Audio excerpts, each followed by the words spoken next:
¿por qué no hay que leer cuentos de hadas? Sobre todo a nuestros hijos.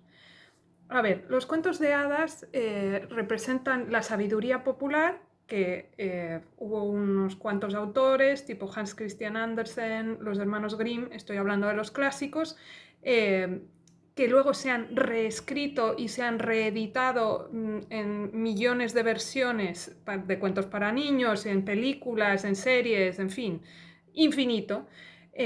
Esos cuentos eran sabiduría popular encapsulada para niños que no tenían acceso a conocimiento de otra manera. Hoy en día estamos invadidos por conocimiento, ¿vale? No tienen tanto sentido. Hay una parte en que están obsoletísimos porque tienen una corriente subterránea de un funcionamiento medieval. Es decir, hay mucho tema príncipe, princesa, a veces son solo madres, hijos, pero hay mucho del tema de la élite, los privilegios y cierto sentido del estatus. Entonces, nosotros hemos avanzado más que eso. Es verdad que existe estatus y existen privilegios, pero no es algo que tengamos que meter a nuestros niños, porque eso ya son prejuicios y ya son divisiones. Entonces, si miramos en realidad los cuentos de hadas, están llenos de una carga de oscuridad enorme. No es cierto que el saber no ocupe lugar y no haga diferente la parte energética de una persona que lee mucho, por ejemplo, de otra que no lee.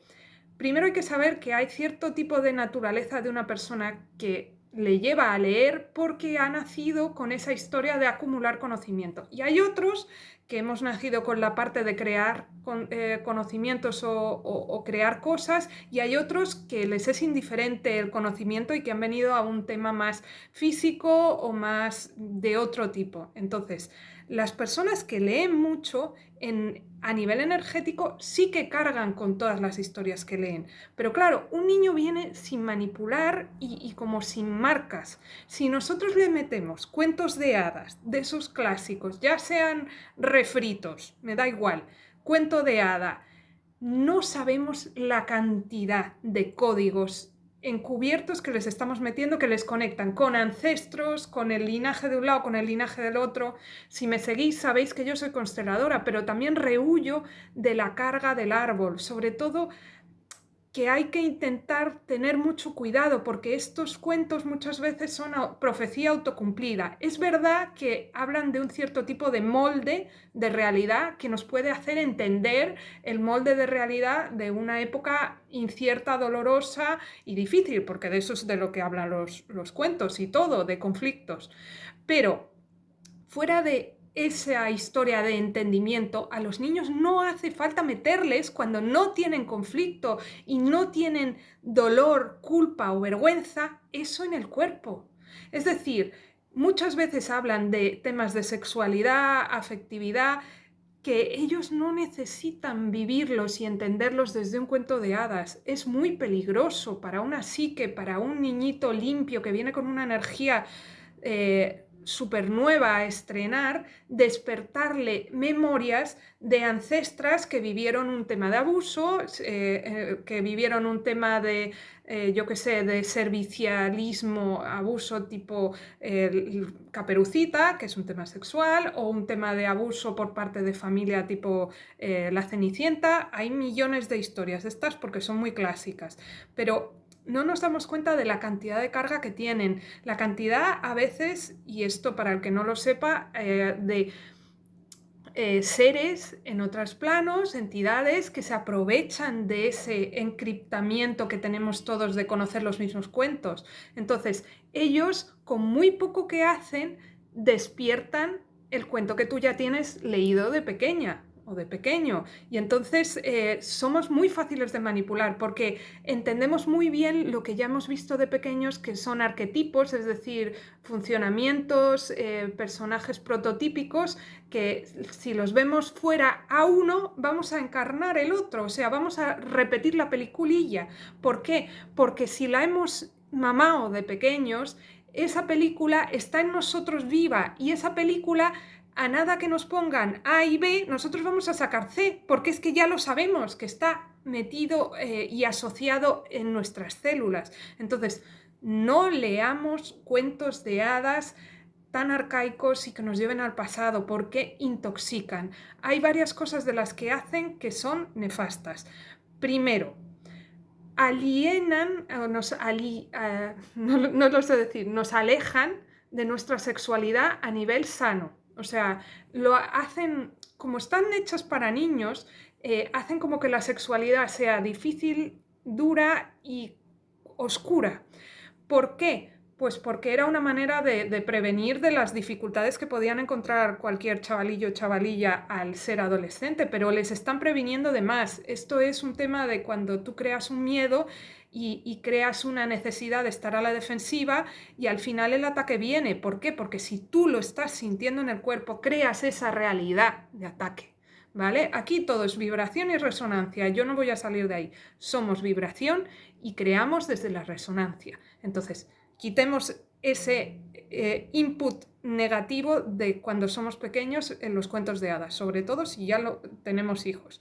Segundo, además, el tema del corazón lo tratan desde un lugar romántico. Del romanticismo se ha hablado mucho, pero hay una cosa muy sencilla y es que en vez de ser un color primario, es como meterle un blanco y entonces ya no haces un color primario con luz, haces un color primario con el rosita. En vez de ser fucsia, es rosita, que básicamente lo que viene a ser es que endulzan el corazón. No, como son muy sintéticos, uno se cree que tiene que ser así de sencillo, así de bonito, así de fácil, y entonces lo que crean es una falsa realidad simplista de lo que luego es el día a día, que es mucho más vivo, es mucho más multicolor, es mucho más dinámico. Entonces, fijar lo que hace es que acaba haciendo que creemos como energía estancada emocional de agua y eso acaba entristeciendo porque no nos identificamos con la historia que estamos viviendo, sino con esa energía emocional estancada. Y lo que nos hace es que acaba emponzoñando todo lo demás. Yo sé que soy un poco sinestésica y hablo de colores y de sensaciones, pero hay un punto en el que lo muy romántico lo que hace es que empantana, lleva al agua, y el agua es la tristeza, la nostalgia, el anhelo, la ilusión de ver algo y de proyectar algo que luego en la realidad nunca es. Entonces, seamos más humanos, más dinámicos, menos. No le pidamos esa perfección de cuento de hadas a nada, porque en realidad es tóxica. Luego nunca terminan ni vienen lo de las perdices, de que fueron felices y comieron perdices, porque la vida sigue y van solapándose cosas y no se trata de cuentos estáticos, se trata del dinamismo vivo, lo que necesitamos. Entonces, está eso de alejar el sexo, pervertirlo y a la vez hacerlo todavía más atractivo, el corazón romántico que acaba siendo envenenado y nostálgico, que nos llena de tristeza, básicamente, y dividen a los personajes en buenos y malos.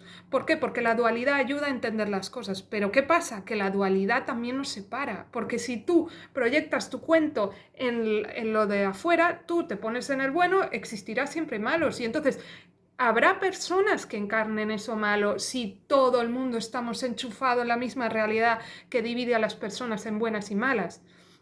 Es verdad que con eso de intentar entender por qué el malo es malo y cómo llegó a ser malo, que hay algunas películas que está curioso el enfoque ese, como Maléfica, pues se rompe un poco ese esquema rígido de que lo bueno es bueno y lo malo es malo.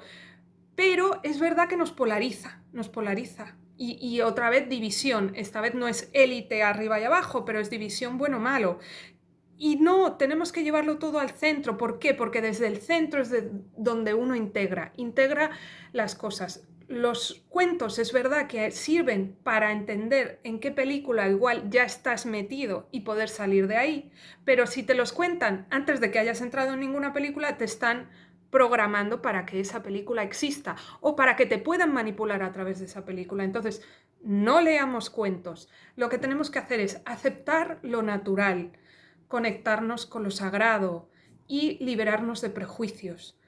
Esas tres cosas que no suelen hacer los cuentos y que se obvian demasiado son las que en las nuevas creaciones que tenemos que crear conjuntamente, ya que estamos en la hora de Acuario, una nueva sustrato de creaciones mucho más avanzadas, mucho más unitarias, mucho más naturales, que podamos compartir con los demás, que sean muy diversas. Cuanto más diverso y menos masivo sean las cosas, menos manipulables somos. Cuanto más libro independiente y cuentecito contado en una esquina del barrio por un papá que se lo ha inventado, eso es riqueza, eso es libertad luego de manipulación, de entidades, que sé que hay muchos que no creéis, pero están ahí, y de emponzoñarnos en cosas tristes y horrorosas que nos mantienen en oscuridad. Tenemos que conectar con nuestra naturaleza, saber que somos sagrados, que no necesitamos nada